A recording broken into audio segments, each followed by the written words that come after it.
Il est 13 h, bonjour à tous, merci de votre attention. Voici les titres à la une de l'actualité ce dimanche. Le contingent des casques bleus ivoiriens déployé à Tombouctou dans le cadre de la MINUSMA au Mali, qui, rappelons-le, a été distingué par les Nations Unies pour sa bravoure, a reçu les félicitations de la haute hiérarchie militaire. En ouverture de cette édition, retour sur ces moments de communion entre le chef d'état-major général des armées et ses hommes basés à Tombouctou. Après la phase de sensibilisation, la compagnie ivoirienne d'électricité CIE veut passer à la phase de répression pour que les populations qui occupent les sites qui abritent des hautes tensions libèrent ces emprises. De Trècheville à Bobo et Cocody, les équipes opérationnelles de la compagnie, accompagnées de journalistes, ont visité les sites critiques concernés. En République démocratique du Congo, les forces armées ougandaises ont été autorisées à pénétrer dans les territoires de l'Est du pays. Le président congolais Félix Tshisekedi a accepté la demande formulée par son homologue ougandais. L'objectif est notamment de poursuivre le groupe armé ADF qui sévit dans la zone. Voilà pour l'essentiel. Oui, bonjour à tous et merci de nous rejoindre pour ces 45 minutes d'information. Mesdames et messieurs, une question pour ouvrir ce journal. Vous êtes-vous déjà fait enrôler pour obtenir votre nouvelle carte d'identité ? Si vous l'avez déjà reçue, alors vous faites partie des bienheureux pour qui l'inquiétude de la date butoir n'existe plus. Vous vous êtes déjà fait enrôler mais ne l'avez pas encore reçue. Pris dans les taux d'une attente interminable pour obtenir le précieux document, vous avez peut-être cédé au découragement. Eh bien, un certain nombre d'initiatives ont été engagées pour résoudre rapidement le problème.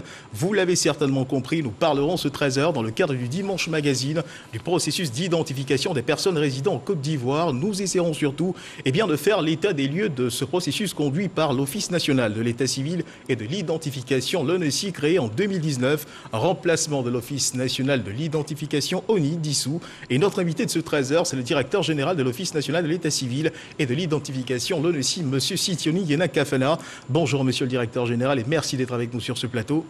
Bonjour, M. Guivet. Alors, avec vous, donc, nous parlerons de ce processus d'identification. Ce sera dans une demi-heure. Mais avant, regardons ensemble à ce satisfait-ci, suivi de félicitations et d'encouragement du chef d'état-major général des armées de Côte d'Ivoire, Lassina Doumbia, au contingent des casques bleus ivoiriens basé à Tombouctou, au Mali, dans le cadre de la MINUSMA, qui, rappelons-le, nous le disions à l'instant dans les titres, a été distingué par les Nations Unies pour sa bravoure. Le contingent ivoirien en fin d'émission, qui s'apprête à regagner Abidjan, a donc reçu les félicitations de la haute hiérarchie militaire. Abou Sanogo.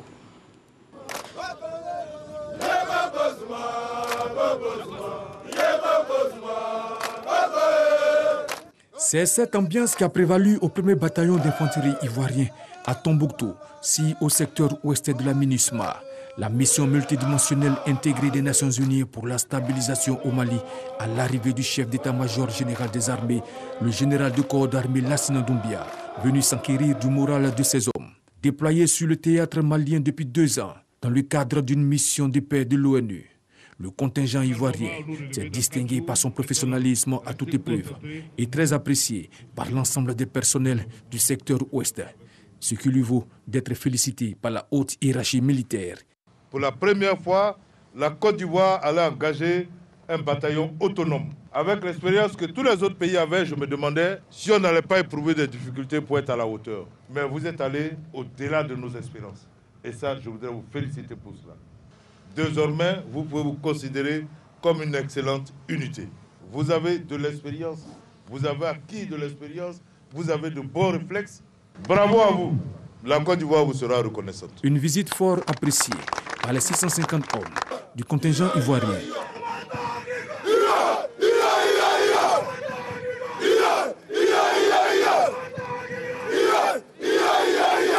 Un repas de corps a mis fin à la visite du chef d'état-major général des armées, le général de corps d'armée Lassina Doumbia, à Tombouctou.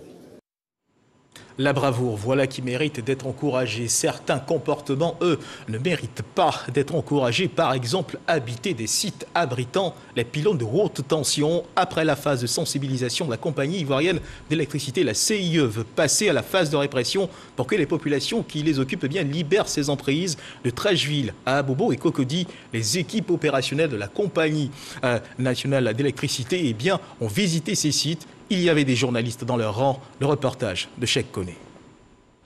Jean-Marie est menuisier sur ces sites depuis 3 ans. Si son business marche bien, c'est tout le contraire du lieu qui abrite son atelier, ici à Cocody-Agban. Bon, On nous a dit que c'est dangereux. Ce site est sous une emprise de pylônes haute tension avec 90 000 volts de décharge électrique. Dans les normes, Jean-Marie et ses confrères devraient se situer à 15 mètres de chaque côté de la délimitation de cette emprise. Malgré plusieurs mises en demeure et les incidents survenus en raison des risques électriques, les occupants réchignent à s'en aller. Il y a une femme qui voulait faire son hangar là, quoi. Et puis on appelait un ferronnier. Voilà, il voulait faire passer un gros fer. Et le long fer a touché le fil. Ça a créé une masse. Voilà, Dieu merci que le frère là a perdu la vie. Mais en attendant, on n'a pas autre site où aller. Voilà, c'est pour cela que nous sommes ici d'abord. À Abidjan comme à l'intérieur du pays, les mécaniciens et parfois des populations riveraines utilisent le passage des lignes à haute tension comme aire de travail ou lieu d'habitation. Depuis quelques années, la compagnie ivoirienne d'électricité multiplie les campagnes de sensibilisation dans plusieurs communes du district d'Abidjan. C'est le cas ce matin, avec comme invité des journalistes à qui est expliqué les dangers qu'encourent les squatteurs de ces sites. Nous avons bien indiqué qu'il y a une emprise réglementaire. Pour chacune de ces lignes, il y a une largeur de layons qu'on vous a donné tout à l'heure. Pour les 200 mètres, on a bien dit que c'est des largeurs de 18 mètres. Et puis les 90 000, c'est 15 mètres, 30 mètres. Donc, si vous voyez des habitations qui sont en bas, qui sont dans ces périmètres, il est évident que ça ne doit pas être là. De Treichville à Port-Boué en passant par Abobo et Cocody, le danger est permanent. Pas besoin de toucher les lignes haute tension pour être victime d'une électrocution, nous explique un responsable de la compagnie. À seulement quelques mètres des infrastructures, le risque d'amorçage est grand. Sanou Hakim est riverain de ce quartier populaire de la commune de Port-Boué. Après s'être résolu à quitter l'emprise des hautes tensions, il demande une accentuation de la sensibilisation auprès des populations. Il faut les autorités pour nous assister, parce que faire sortir ça en un coup, c'est un peu difficile. Donc si les autorités nous assistent, et puis bon, on montre la délimitation que tout le monde connaît, je crois bien que ça sera respecté. Les statistiques des accidents dus au risque électrique sont parlantes. 29% dus aux installations intérieures des habitants, 12% dus au branchement et 3% dus à la fraude. En termes d'action, principalement, c'est les actions de sensibilisation pour que la population comprenne le bien fondé de ne pas occuper les couloirs. Et une fois qu'ils ont compris le bien fondé de ne pas occuper les couloirs, ça leur permettra donc de sortir. Après la phase de sensibilisation, celle de la répression se prépare activement. L'objectif, d'une part, est de sauver encore des vies et fluidifier, d'autre part, les opérations des équipes techniques de la Compagnie nationale de distribution d'électricité. Donc tout est lié. Voilà, il est incontestablement dangereux d'habiter sous des hautes tensions, mais le danger est aussi ailleurs avec la menace Covid-19 à suivre l'évolution de la maladie en Côte d'Ivoire.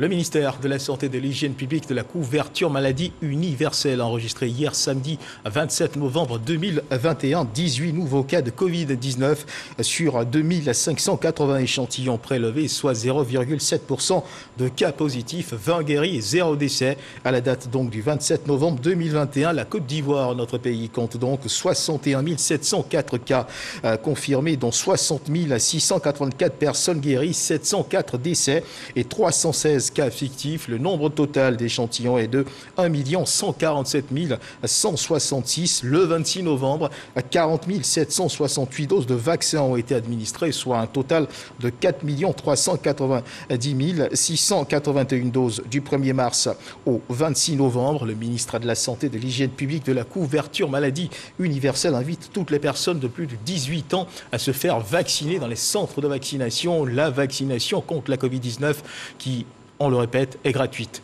et volontaire. Et en cette période de crise sanitaire dominée par la Covid-19, on ne perd pas de vue les autres menaces à la santé comme le tabagisme. Dans la commune d'Abobo, un séminaire relatif au rapport sur l'indice d'ingérence de l'industrie du tabac s'est tenu, initiative de l'ONG Comité Club Universitaire UNESCO pour la lutte contre la drogue et autres pandémies, afin de renseigner sur les conséquences de la consommation du tabac pour la santé. Astotoré Daniogo.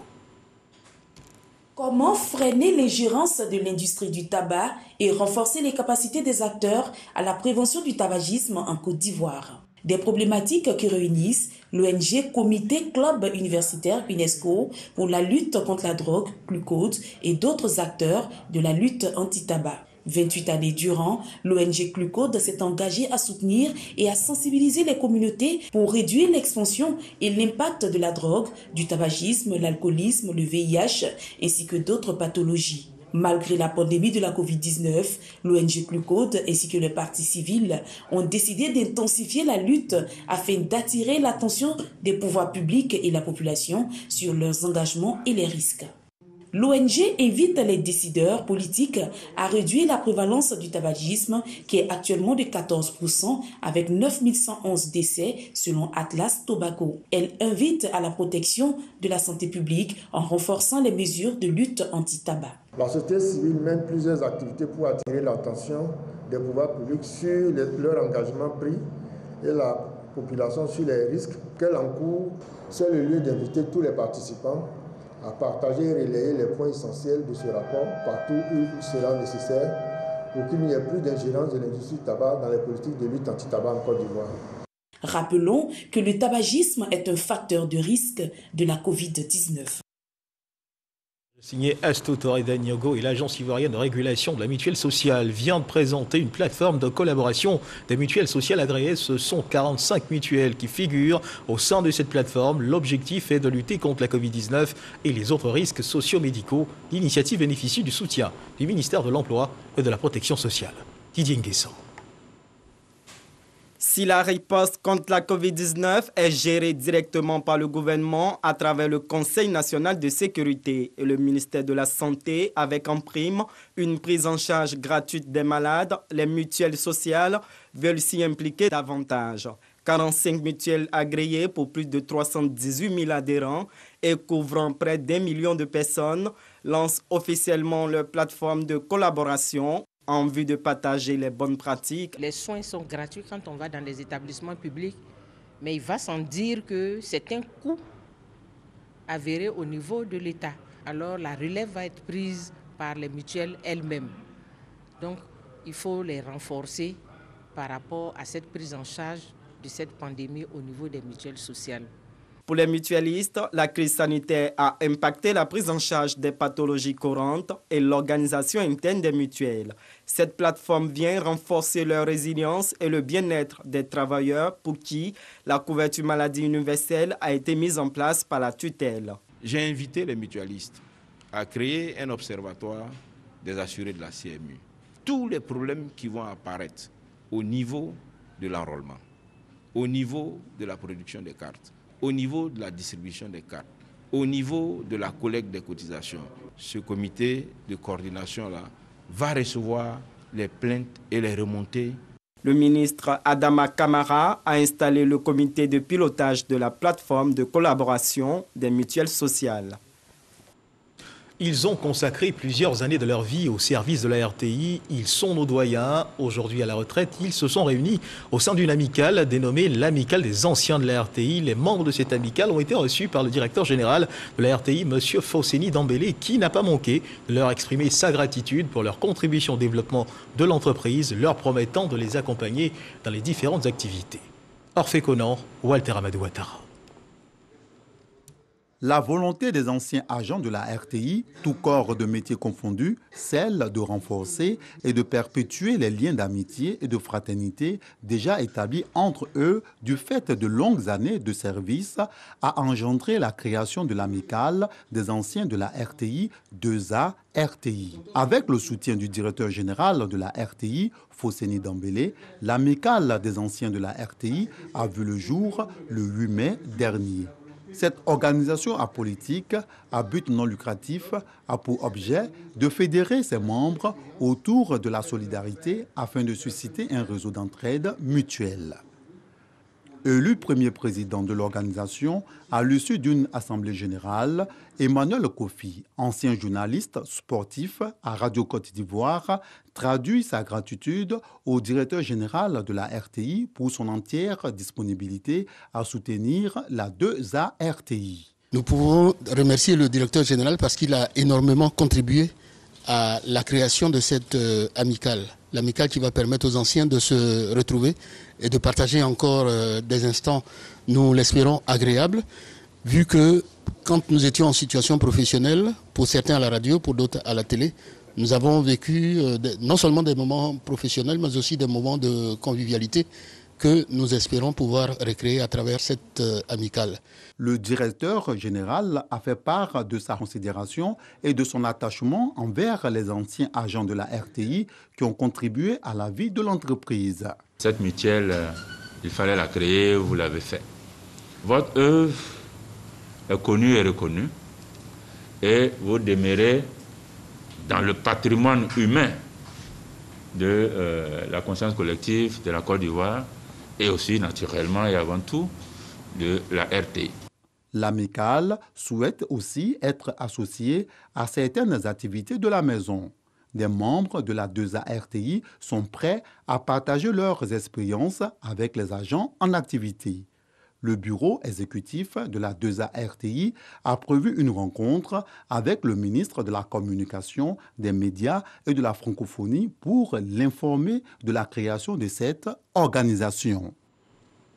Et dans le fil de l'actualité, sachez que le ministre des Ressources animales et halieutiques porte à la connaissance de la population des éleveurs, des grossistes, des revendeurs, des vendeurs ambulants et occasionnels de volailles vivantes que la vente de volailles vivantes est une activité soumise à une déclaration obligatoire et ne doit s'exercer uniquement que dans les marchés conventionnels et les points agréés de vente. Par conséquent, la vente de volailles vivantes aux abords des grandes voies, des carrefours, dans les quartiers ou autres sites en dehors des marchés est interdite. À cet effet, les services compétents en la matière procéderont à la saisie systématique de toute volaille vendue en dehors des marchés. Le ministre compte sur la bonne compréhension de tous. Communiqué signé du ministre des Ressources animales et halieutiques. Du côté de Didévi, les femmes de la sous-préfecture de Molonomboulé, région du Bélier, se mobilisent pour leur autonomisation à travers une organisation, l'association J'aime Léo Kadi. Cette association se positionne comme une plateforme féminine spécialisée dans la production et la vente du vivrier. Et cette association a été officiellement installée. Soro Corona. Elles sont plus de 300 femmes, toutes travaillant dans le secteur du vivrier qui décident de s'unir pour sortir de la précarité. Une organisation qui permettra à ces femmes de produire plus et surtout faciliter l'écoulement de leur production. Cette association dénommée J'aime Léo Kadi va également permettre à ces femmes de diversifier leurs sources de revenus afin d'assurer leur autonomie financière. Quand les femmes décident de faire quelque chose, c'est toujours 100 fois mieux. Et je pense que par le biais de cette association, nous allons pouvoir aider les femmes à sortir de cette léthargie, mais également à les former à devenir des vrais leaders de demain. Nous allons ensemble, parce qu'elles seront une force importante, aller à la conquête des moyens pour que lorsque les moyens arriveront, elles puissent, dans l'entente, gérer ces moyens afin qu'elles puissent avoir leur propre budget. La marraine de l'association, Léo Kadi Yao, invite ses filles au travail, à l'union et à la détermination, seule voie de leur autonomisation. Les autorités coutumières s'engagent à accompagner cette association en cédant des parcelles pour la production du vivrier. Les premiers responsables de l'association J'aime Léo Kadi vont sillonner tous les villages de la sous-préfecture de Molonomboulé afin de sensibiliser les productrices sur l'importance de l'autonomisation de la femme rurale. Un reportage signé Soro au Corona. Et puis, il y a comme un ouf de soulagement dans l'air. Le calvaire des usagers de l'axe Abingoro-Bétier sera bientôt un lointain souvenir. Le président du conseil régional de l'Indénie-Duablin, au cours de la 3e et dernière session ordinaire de l'année 2021, a annoncé le bitumage prochain de ce tronçon. Les populations de cette localité, qui est une des principales zones de production du cacao, éprouvent bien des difficultés à évacuer leurs produits pendant les saisons pluvieuses. Le reportage d'Hermaniania. La route à Abingoro-Bétier, longue d'environ 100 km, un véritable calvaire pour les automobilistes et les usagers de ce tronçon pendant les saisons pluvieuses. Mais regardez l'état de la route. Pardonnez, aidez-nous. On souffre. On s'est déshabillé, tout, on a poussé le voiture jusqu'à on est fatigué. Bientôt, ce calvaire ne sera qu'un lointain souvenir. Le président du conseil régional de l'Indénie-Duablin a annoncé le bitumage de cette voie et aussi le reprofilage lourd de certaines pistes importantes de la région. La saison exagérément prolongée des pluies résultant des changements climatiques ont entraîné une forte dégradation de l'ensemble des routes en terre de la région. Les axes Abingoro, Bétier et Etienne-Cro, Amiens-Kwasi-Cro sont les plus touchés. Nous sommes à la tâche pour rechercher des solutions. La bonne nouvelle que nous avons enregistrée est que l'axe Étienne Croc Amiens Passy-Croc va être bientôt reprofilé par le Conseil Café Cacao. Également, les travaux de bitumage de l'axe Abangro-Bétier commenceront au premier trimestre 2022.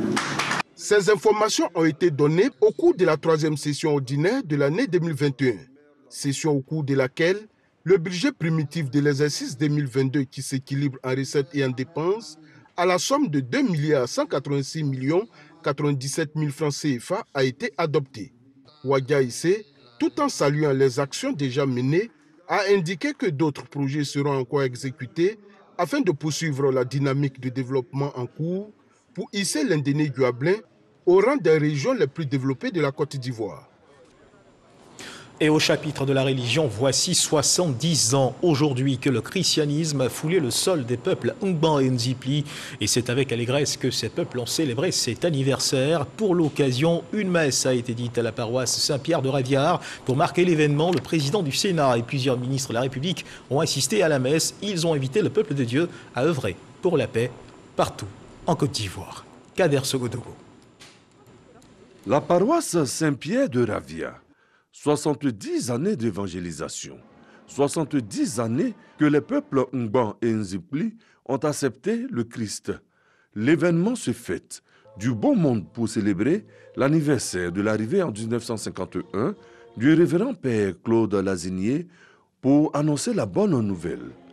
Pour la messe anniversaire, Monseigneur Alexis Youlot-Touabli invite les fidèles à davantage de prière et de foi. Que ce peuple aux éplis Ngban soit toujours un peuple debout. Parce que quand le Christ arrive quelque part, c'est pour remettre l'homme debout, puisqu'il est lui-même l'homme debout. Aux côtés des fidèles, le président du Sénat, Jeannot Aoussou-Kouadio, fils de Raviard, dont la vie se confond à l'arrivée du christianisme dans la localité. Ces 70 ans coïncident avec ma naissance. C'est-à-dire au moment où le Christ venait à Raviard, je suis né. Donc c'est une alliance au-delà de ma personne physique, mais c'est une alliance spirituelle. Et nous savons tous l'importance de l'Église catholique romaine en Côte d'Ivoire, en termes d'éducation, en termes d'accompagnement, en termes de sociabilité. Et nous avons bénéficié profondément des enseignements de l'Église catholique. Des vœux allant dans le sens de la paix et de la cohésion sociale sont dits par les personnalités présentes. Ce peuple Nzipli Ngban, donc de cette région de Didier Vier de Raviard, ce peuple aspire à la paix. Vous avez vu tout à l'heure au cours de la messe, cela a été dit. C'est un peuple extrêmement croyant, parce que ça fait 70 ans quand même que l'Église catholique a été plantée ici. Et nous avons été très heureux d'être à côté de notre aîné. Je prie le Seigneur afin que nous restions dans la cohésion, afin que nous puissions demeurer toujours unis, parce que mon Seigneur l'a dit, c'est dans le sang du Christ que nous devons demeurer. Prière, chant, confirmation de fidèles et accueil de frères au service du Christ, 70 ans après, l'Église catholique continue de conquérir les cœurs Ngban et Nzipli. Et après 21 jours de jeûne de prière, la communauté pentecôtiste du Temple de la Grâce de Yopougon-Selmer a organisé un culte d'action de grâce. Ce programme de prière avait pour but d'intercéder pour la sécurité, la cohésion sociale, la paix durable ainsi que le développement de la Côte d'Ivoire. Godefroy Okambawa. Les fidèles chrétiens de l'église Pentecôte de Côte d'Ivoire, Temple de la Grâce, quartier Selmer, commune de Yopougon, en fête. Après 21 jours de jeûne et de prière en faveur de la paix en Côte d'Ivoire, dans une ambiance de louange et d'adoration, ces chrétiens de cette communauté ont traduit leur reconnaissance à Dieu. C'est un programme spécial dénommé VPP, Victoire par la prière. Un programme dans lequel nous prenons le temps de prier pour la nation, de prier pour les autorités, de prier pour l'église, prier pour le corps de Christ. Les portes étaient fermées, aujourd'hui ces portes sont ouvertes. Voilà, les obstacles sont ôtés. Le ciel est ouvert, la grâce de Dieu surabonde dans la vie des enfants de Dieu. Nous sommes tous joyeux et nous croyons que ces mêmes grâces reposent sur notre pays, la Côte d'Ivoire. Parce que la Bible déclare que notre paix dépend de la paix du pays dans lequel nous sommes. Et donc nous croyons que cette paix-là également est sur notre nation. Ces jours d'intercession et de recueillement ont été une occasion de restauration de la foi pour certains fidèles chrétiens de ce temple. Nous avons traversé des épreuves, mais ce moment de jeûne nous a donné la victoire sur les problèmes. Aujourd'hui, nous sommes dans la joie, nous sommes en paix avec le Seigneur. C'est nécessaire d'adresser les prières à Dieu parce que c'est lui qui est à la base de toutes choses. Le chrétien sans prière est un chrétien mort. Nous crions à Dieu pour que Dieu facilite les choses, pour que Dieu débloque la situation. Cette 4e édition de communion avec Dieu pour une paix durable en Côte d'Ivoire a été meublée d'une parade dans les rues pour témoigner des bienfaits de Dieu. Et on reste dans cette ambiance de prière. Il faut accepter d'obéir humblement à Dieu avec nos biens. C'est le thème choisi par la communauté Aris du village d'Anono dans le cadre de la célébration du 60aire de la dédicace de son temple. L'événement a été marqué par un cérémonial. Il a enregistré le soutien des autres communautés sœurs du village. Patricia Omouetia nous en parle. Plusieurs étapes ont marqué cette cérémonie de dédicace du temple Le Jourdain de l'église Ariste d'Anono. Ambiance de fête pour ce 61e anniversaire du temple avec cette procession de bougies. Un cérémonial qui concrétise la consécration du temple à Dieu pour l'avancement de son œuvre. La communauté Aris a communié dans la louange et dans la prière. Nous rendons gloire à Dieu. Nous sommes reconnaissants. Dieu qui a permis que nous bâtissons ce temple. Nous vivons une situation de crise sanitaire et nous prions aussi le Seigneur. Il nous aide à trouver des moyens pour pouvoir non seulement écarter cette maladie, mais que nous retrouvons la paix. Et nous parlons aussi de la réconciliation au plan national. Que Dieu nous aide. Le représentant du parrain Dan Opoulin a quant à lui souligné l'importance de cette cérémonie pour le caractère de paix et de cohésion sociale. Le cérémonial avec les enfants, ça démontre l'amour entre les Ivoiriens. Ça démontre l'entente entre les Ivoiriens. Et voilà pourquoi je voudrais vous dire que cette cérémonie est un appel qu'on lance à tous les Ivoiriens et à tous les Africains qu'il y ait l'union, l'entente et la cohésion sociale entre nous. L'église du Christ Mission Aris est très présente dans le sud de la Côte d'Ivoire. Son fondateur, William Aris, venu du Libéria, a installé sa base au début des années 1900. Cette congrégation religieuse compte un peu plus de 700 temples pour 1400 prédicateurs en Côte d'Ivoire. Reportage signé Patricia Omouetia. Dans l'actualité internationale, la République démocratique du Congo, les forces armées ougandaises ont été autorisées à pénétrer dans les territoires de l'Est de la République démocratique du Congo. Le président congolais Félix Tshisekedi a accepté la demande formulée par son homologue ougandais Yoweri Museveni. L'objectif est notamment de poursuivre le groupe armé l'ADF qui sévit dans la zone. Mais au regard de l'histoire récente entre les deux pays, c'est une décision sensible qui n'a pas encore été annoncée officiellement par les deux chefs d'État. Place à présent à l'invité de cette édition. Notre invité de ce dimanche magazine, c'est M. Sitioni Yena Kafana, directeur général de l'Office national de l'état civil et de l'identification ONUCI, office créé en 2019, remplacement de l'ONI. Les objectifs assignés à l'ONUCI, on les connaît, la mise en œuvre de la politique de l'état civil en liaison avec les officiers, les agents de l'état civil et les autorités judiciaires, ainsi que l'identification des personnes résidant en Côte d'Ivoire. Monsieur le directeur général de l'ONUCI, merci encore d'être avec nous, de nous avoir rejoints sur ce plateau. Aujourd'hui, où en est-on avec le processus d'identification engagé depuis plusieurs mois, on va dire? Concernant le processus d'identification qui a démarré officiellement en février 2020, il faut dire qu'aujourd'hui, nous avons un dispositif qui quadrille l'ensemble du territoire national. Donc, nous sommes présents dans toutes les sous-préfectures avec un dispositif fixe et mobile à même de pouvoir traiter l'ensemble des demandes. Il faut dire que nous avons également comme c'était mentionné, des équipes qui sont capables de se déployer un peu partout afin de pouvoir procéder aux enrôlements des différentes populations. Alors, à ce jour, a-t-on une idée du nombre de personnes qui sont entrées en possession de leur carte nationale d'identité? Oui, un peu plus de 2 millions de personnes aujourd'hui sont en possession de leur carte. D'accord. Et combien de personnes sont encore dans l'attente? Autour de 400 000 personnes sont encore en attente du retrait.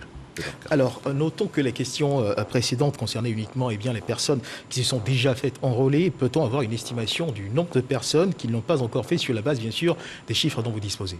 Tout à fait. Nous avons aujourd'hui un peu plus de 50% de personnes concernées par l'opération de renouvellement des titres d'identité de 2009 qui sont toujours pas présentés à notre dispositif afin de procéder à leur enrôlement. Donc la cible était de 6 500 000 personnes.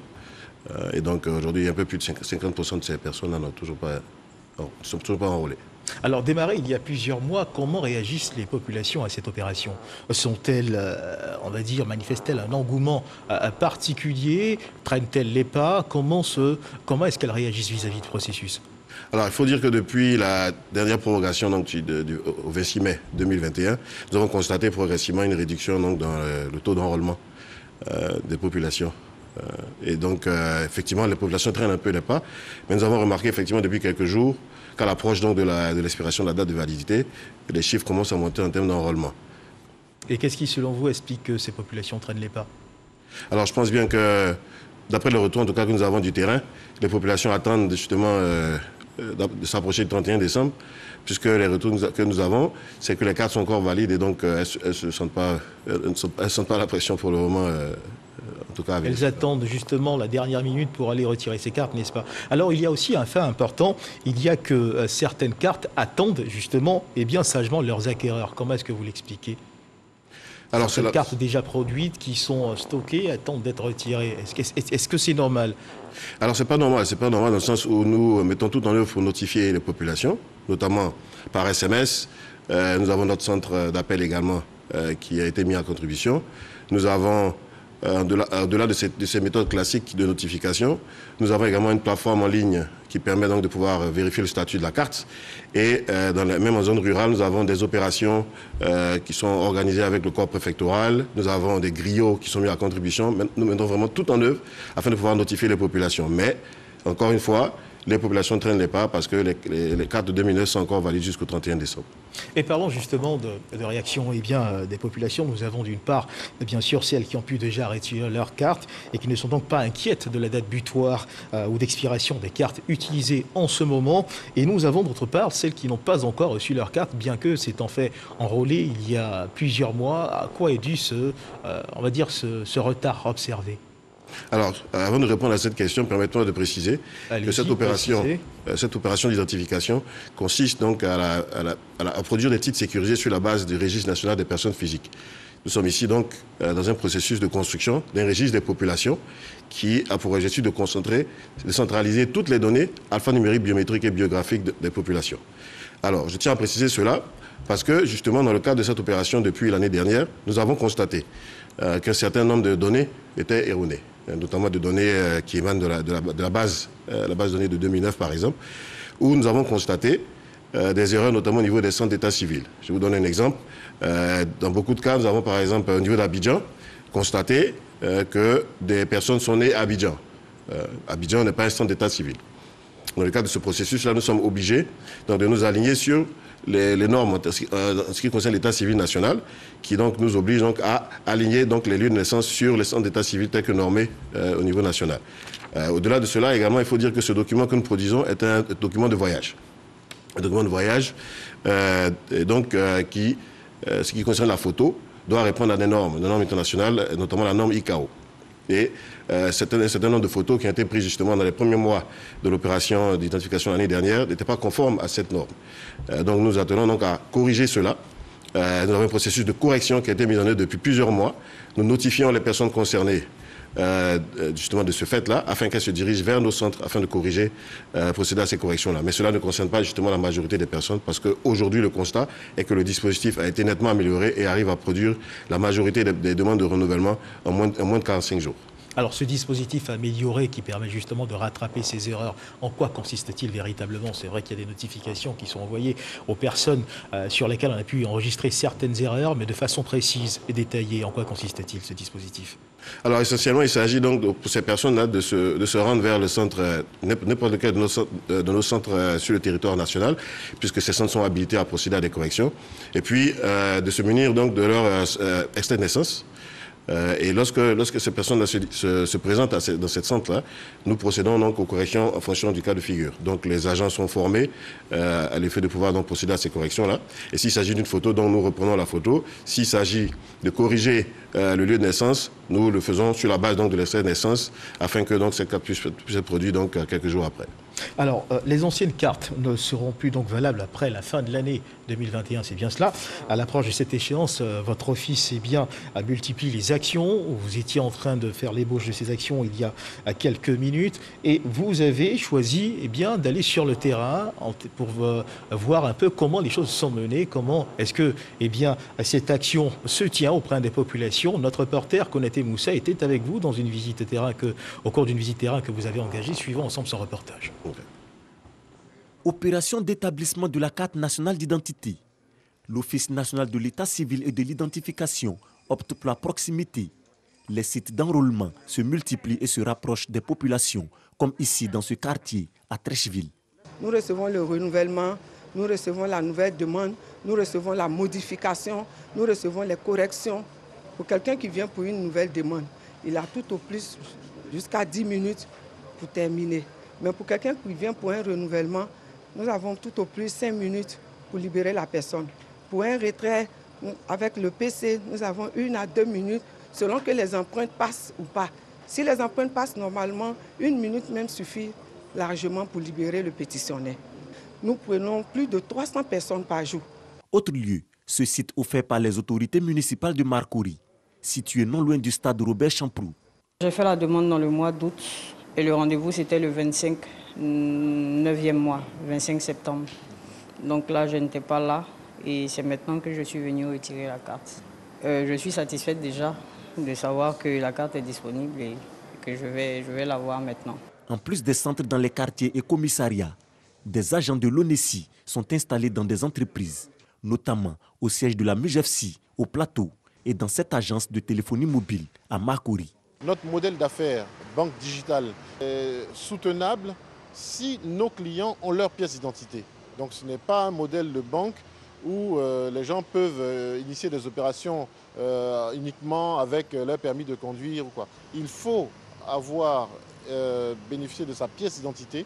L'ONESI précise que les anciennes cartes ne seront plus valables à compter de la fin d'année 2021. Les populations sont donc invitées à se rendre dans les centres d'enrôlement pour se faire établir leur nouvelle carte d'identité. Alors, monsieur le directeur général, on vient de vous voir sur le terrain. Quel était le but véritable de cette visite? Était-ce de rassurer les populations sur les dispositions que vous avez prises pour justement permettre que ce processus se déroule bien, ou c'était juste pour vous l'occasion de prendre connaissance véritablement des difficultés rencontrées sur le terrain? Je pense que l'objectif était mixte. En réalité, il s'agissait pour moi effectivement de m'assurer que le dispositif déployé fonctionne bien, notamment notre stratégie de proximité que nous avons. Et vous êtes sorti rassuré de cette visite? Oui, je suis sorti rassuré parce que j'ai constaté effectivement que nos équipes sont présentes dans les différents lieux indiqués, notamment au niveau de l'université, au niveau de la MUGEFSI, au niveau d'Orange Bank. Cela donc démontre parfaitement que nous sommes effectivement à fond dans notre stratégie de proximité afin de nous rapprocher au plus près des populations. Alors, une chose est sûre, c'est que le renouvellement de cette carte s'impose, n'est-ce pas? Tout à fait. Tout à fait. Ce renouvellement s'impose vu que ces cartes expirent à fin 2021, comme vous l'avez mentionné tout à l'heure. Et donc, je tiens à rappeler aux Ivoiriens de venir le faire maintenant. Il ne reste plus que quelques semaines. Alors, pour éviter les longues files d'attente, parce que nous attendons justement une affluence dans les centres dans les jours à venir, vu que les chiffres ont commencé à monter, venez dès maintenant vous faire enrôler. Alors, une question un peu plus technique, monsieur le directeur général. Quand on prend la carte, la nouvelle carte, au revers de celle-ci, ni le nom du père, ni celui de la mère ne figurent. Pourquoi? Oui, la fameuse question liée à la filiation. Ben oui. Oui, effectivement, il s'agit d'un changement qui a été opéré et qui ne relève pas de nous. Je tiens à mentionner que déjà la nouvelle carte nationale d'identité biométrique est encadrée, a été proposée lors d'une conférence des chefs d'État en 2014. Donc c'est issu d'une directive de la CEDEAO qui date de 2014. Ensuite, il faut savoir que cette carte est encadrée par un décret. un décret, déjà une loi qui est la 566 plutôt, la 2019-566 qui encadre donc la carte nationale d'identité biométrique, et un décret 2019-945 justement qui précise les mentions qui doivent figurer sur cette carte. Donc c'est donc ce décret-là que nous appliquons exactement donc, lors de cette opération. Et pour donner plus de précision en ce qui concerne ce qui a justifié, je vous en prie, allez-y. Justement ce choix-là, il faut dire que nous avons également des dispositions légales concernant la loi sur les données à caractère personnel. Et cette loi-là, justement, demande à ce que les informations qui figurent sur un document soient adéquates et non excessives. Donc, dans le cadre de la protection des données, justement, il faut donc permettre que les données qui figurent sur un document puissent permettre, justement, de répondre aux besoins exacts pour lesquels ce document a été produit. Dans le cas d'espèce, il s'agit de l'identité. Avec votre nom, votre prénom, votre date de naissance, votre lieu de naissance, votre photo, logiquement, on doit pouvoir vous identifier. Mais en plus de cela, toutes ces informations que nous avons collectées sont contenues dans la puce. Et ce que je tiens à préciser, c'est que nous avons un numéro national d'identification qui est unique à chaque Ivoirien, qui figure donc au verso de cette carte-là. Et donc, avec toutes ces informations, il est impossible de confondre deux individus. D'accord. Alors, alors que nous préparions cette émission, nous avons également pu noter que les préfets, le corps préfectoral a été associé à votre stratégie de proximité pour justement sensibiliser les populations à prendre une part active à cette opération. Il n'y a pas que les préfets, il y a aussi les guides religieux. Pourquoi avez-vous choisi de vous appuyer sur ces deux éléments clés en termes justement de communication pour pouvoir toucher les populations? Est-ce qu'il y a des raisons particulières? Alors, il faut dire que la stratégie que nous avons mise en œuvre à travers donc, la mise en place des comités locaux d'identification, pilotés par le corps préfectoral justement sur le terrain, consiste à pouvoir appuyer les dispositifs de l'ONECI dans toutes les zones du pays. Alors, il faut dire que bien entendu, le corps préfectoral a la parfaite maîtrise donc, du terrain. Et nous nous appuyons donc sur eux afin de pouvoir réussir cette opération-là. Cela fonctionne bien en tout cas depuis plusieurs mois. Avec l'appui du ministre de l'Intérieur, justement, cela a pu se faire depuis maintenant quelques mois. Et cela permet donc de pouvoir renforcer notre dispositif et être beaucoup plus efficace sur le terrain. Alors, passé le 31 décembre, les cartes que nous utilisons en présent ne seront plus valables, n'est-ce pas? Tout à fait. Est-ce que vos équipes sont prêtes à accueillir ce flux de personnes qui viendront certainement à la dernière minute pour justement prendre part à cette opération? Est-ce que vous avez tous les moyens réunis pour permettre que ce flot de personnes soit bien géré? Oui, tout à fait. Tout à fait. Nous avons des équipes, comme j'ai dit tout à l'heure, qui quadrillent tout le territoire national. Nous avons développé une stratégie de proximité qui nous permet aujourd'hui, à travers nos équipements et nos effectifs, de pouvoir nous déployer partout où besoin est. Donc nous sommes, comme vous l'avez vu tout à l'heure, à l'université de Cocody. Nous avons initié la semaine des pétitionnaires il y a quelques semaines. Nous étions dans plusieurs écoles. Nous déployons dans les marchés, dans des marchés, des supermarchés, dans des quartiers, afin de pouvoir donc relever ce défi-là. Il faut dire aussi que la capacité opérationnelle déployée aujourd'hui nous permet de pouvoir enrôler et traiter plus de 2 millions d'enrôlements par mois. Et cette capacité peut être renforcée parce que nous avons des équipes en attente également qui peuvent être déployées en cas de besoin afin de pouvoir donc répondre aux besoins si nécessaire. Donc nous sommes vraiment confiants à ce niveau-là, le dispositif fonctionne. Et comme je l'ai dit, aujourd'hui, afin d'anticiper sur cela, nous avons permis que le dispositif puisse traiter les cas de renouvellement de titres en moins de 45 jours. Donc aujourd'hui, nous n'attendons que les Ivoiriens. Et pour les retardataires, vous avez certainement un message. Tout à fait. Lequel? Tout à fait, le message est le même. Venez vous faire enrôler dès maintenant. La carte expire à fin décembre. Donc nous appelons toutes les populations à venir se faire enrôler et nous appelons également toutes les personnes dont les cartes sont disponibles à venir retirer leurs cartes. Si vous avez besoin d'informations à ce niveau-là, vous pouvez contacter notre centre d'appel au 1340. Vous pouvez également vous diriger vers le centre de retrait que vous avez indiqué lors de votre enrôlement afin de pouvoir confirmer si votre carte est prête ou pas. Et vous faites bien de présenter justement ces différents recours parce que certaines populations que nous avons rencontrées alors que nous préparions cette émission nous ont fait savoir qu'elles avaient du mal justement à entrer en contact avec vos services. Qu'est-ce qui pourrait justifier justement ce déficit de communication à leur niveau? Ce sont ces populations qui ne savent pas à quelle porte frapper ou ce sont les recours que vous donnez qui sont difficilement accessibles? À mon avis, je pense que peut-être les populations ne savent pas où se diriger. Comme je l'ai dit tout à l'heure, elles peuvent aller vers le centre d'enrôlement, le centre de retrait indiqué lors de l'enrôlement afin de pouvoir avoir l'information. Elles peuvent appeler notre centre d'appel au 1340. Nous avons une équipe bien formée qui traite les réclamations et toutes les demandes. Nous avons également, ils ont la possibilité de consulter notre plateforme en ligne sur onesi.ci afin de connaître le statut de leur carte. Et puis au-delà de ça, bien entendu, nous avons le centre d'appel également qui est mis à contribution et les notifications par SMS. Donc nous avons vraiment mis tout en œuvre afin de pouvoir donc les informer. Et juste avant de conclure, de quel document doit-on se munir pour se faire enrôler rapidement? Alors pour une nouvelle demande de titre, il s'agit donc d'un extrait de naissance ou d'un certificat de nationalité datant de moins de 2 ans. Bien entendu, avec le thème normalement acheté sur rnpp.ci ou sur onesi.ci, puisque ce site se redirige donc sur rnpp.ci, afin de pouvoir donc acheter le timbre. Également, ils peuvent se diriger pour l'achat du timbre auprès de nos partenaires, la Banque nationale d'investissement, la Poste de Côte d'Ivoire et également la Banque populaire. En ce qui concerne le renouvellement, il s'agit d'un extrait de naissance, une copie de votre ancienne carte ou votre ancienne carte d'identité. Et c'est sur ces mots du directeur général de l'Office national de l'état civil et de l'identification, l'ONESI, M. Sitsioni Yena Kafana, que se referment les pages de cette édition. Je rappelle juste que votre magazine, ce dimanche 28 novembre 2021, était consacré à l'état des lieux du processus d'identification, mission assignée à l'ONESI. Et nous avons donc reçu le directeur général pour en parler. Agréable début d'après-midi. Dieu garde la Côte d'Ivoire. Okay.